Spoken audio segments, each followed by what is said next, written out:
ایک صاحب نے عجیب بات لکھی ہے، خط میرے سامنے ہے، کہنے لگے مرد و خواتین کے لیے کپڑے پاک رکھنے کے لیے نہایت ایک عمل ہے جو آپ سے سنا تسبیح خانے سے، افاسبتم اور اذان کا عمل پڑھ کے ایک بار اس نیت سے اپنے اوپر دم کر لیں اور کپڑوں پہ دم کر لیں،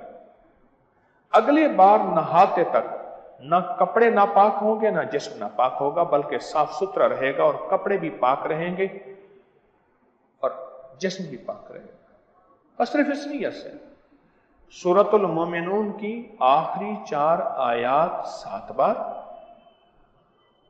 اس کو افاسبتم کا عمل کہتے ہیں، اور اذان جو ہم نماز کے لیے سنتے ہیں 7 بار، بس ایک دفعہ یہ پڑھ کے اپنے اوپر اور اپنے کپڑے اوپر، جب بھی کپڑے تبدیل کریں، جب بھی لباس تبدیل کریں، یہ پڑھ کے دم کر دیں، فرمایا اگلے لباس تک جسم بھی پاک رہے گا، کپڑے بھی پاک رہیں گے۔ لوگوں کو اپکری یوٹیوب چینل ہر وقت سبسکرائب کرائیں، آپ دوسروں کے لیے صدقہ جاریہ بنیں گے، اللہ پہلے آپ کی مصیبت ٹالے گا۔